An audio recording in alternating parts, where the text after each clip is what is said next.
दंडवत गोविंद गुरु बंदाओ अभिजन सोए। पहले भय प्रणाम तिन नमो जो आगे होए। गुरु को कीजिए दंडवत कोट कोट प्रणाम। कीट न जाने ब्रंग कोयो गुरु कर आप समान। सत साहेब। हाँ तो श्रोता बंधु, आज मैं आप लोगों के सामने जीव धर्म बोध का सारांश यही प्रसंग रखने का प्रयास कर रहा हूँ, तो सुनिए बड़े गौर से। कबीर सागर में 40वां अध्याय जीव धर्म बोध पृष्ठ 1913 पर है। इस अध्याय में जीव के गुण धर्म की जानकारी दी गई है।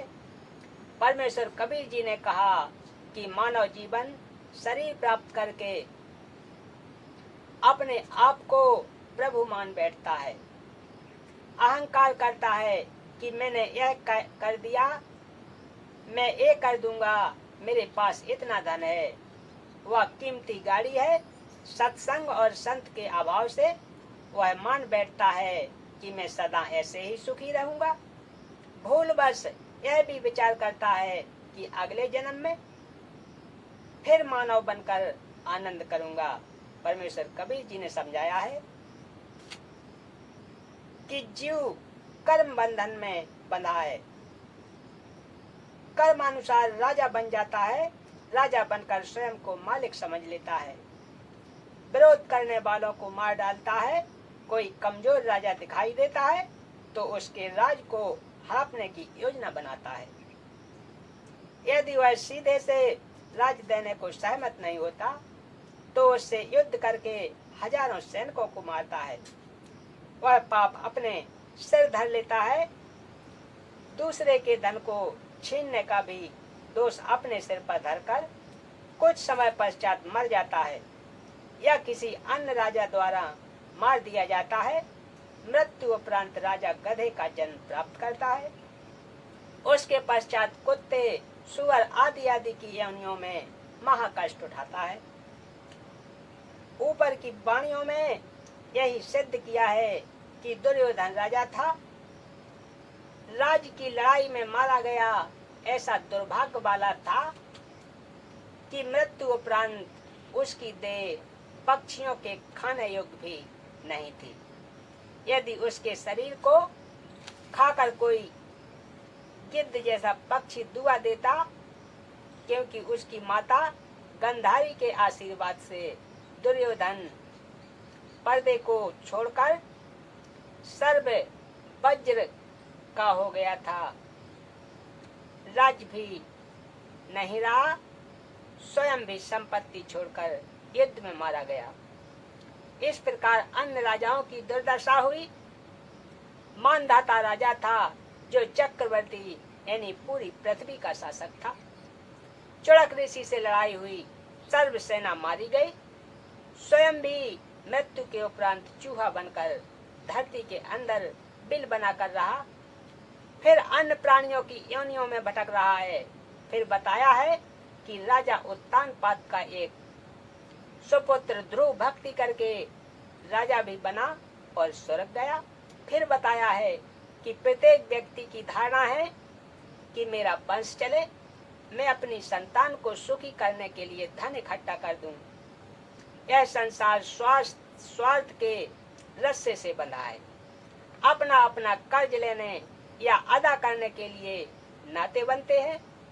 कर्ज का लेन देन पूरा होते ही सब संसार छोड़कर चले जाते हैं। यदि युवा मर जाता है तो परिवार वाले रोते हैं कि अभी तो कमाने योग्य था। यदि रोगी या वृद्ध मर जाता है तो कहते हैं अच्छा हुआ, मर गया, दुखी रहता था। यदि कोई इस भ्रम में है कि मेरा कुल चलेगा, मेरा नाम रहेगा, यह महामूर्खता है। लंका देश के राजा रावण के 1 लाख पुत्र तथा 1.25 लाख नाती थे। आज उस रावण के वंश में कोई दीप जलाने वाला नहीं बचा है। बात करें नाम चलने की जगत व्यवहार में, हम देखते हैं कि दादाजी को संसार त्याग कर चले गए, कोई याद नहीं करता। कभी जमीनी लेन देन में भले ही नाम पढ़ने को मिले, और पीछे जाएं तो चौथे दादा का नाम तो परिवार को ही याद नहीं होता। जो यह विचार रखता कि मेरा नाम चल जाए, यह तो आप जी ऊपर पड़ चुके हैं कि कैसे नाम चलेगा। फिर कुत्ते का जन्म या कुतिया का जन्म प्राप्त होगा तो फिर कुत्ते में कुल खानदान हो जाएगा। फिर गधा बनेगा तो गधा कुल चलेगा। इस प्रकार परमेश्वर कबीर जी ने एक बात में स्पष्ट कर दिया है कि सतनाम सुमर ले और सुकर्म कर ले, अनेक धार्मिक कर्म कर ले, मृत्यु कभी भी हो सकती है। फिर क्या पता कहाँ जन्मेगा। आशा तो लगाए बैठा है 100 वर्ष तक जीवित रहने की, परंतु खबर एक पल की नहीं है कब मृत्यु हो जाए। आप तो संपत्ति को अपना मानते हैं, मृत्यु के समय संपत्ति तो दूर की बात है। आपको अपने शरीर का सामान तो संपत्ति से भी अधिक प्रिय है। यह शरीर भी आपके साथ नहीं जाएगा। फिर अन्य वस्तुओं या धन को अपना मानता है। यह अज्ञान की भांग पी रखी है। परमेश्वर कबीर जी ने कहा है कि कबीर यह माया अटपटी, सब घट आन अड़ी, किस किस को समझाऊं, कुएं बांग पड़ी। परमेश्वर कबीर जी ने बताया है कि काल निरंजन ने अज्ञान फैलाकर जीव को भाव बंधन में मर्यादाएं बनाकर माया इकट्ठी करके धनी बनने की प्रेरणा करके धन इकट्ठा करने की हवस रूपी भांग पिला रखी है। यानी 21 ब्रह्मांड रूपी कुएं में यही विचारधारा की भांग डाल रखी है।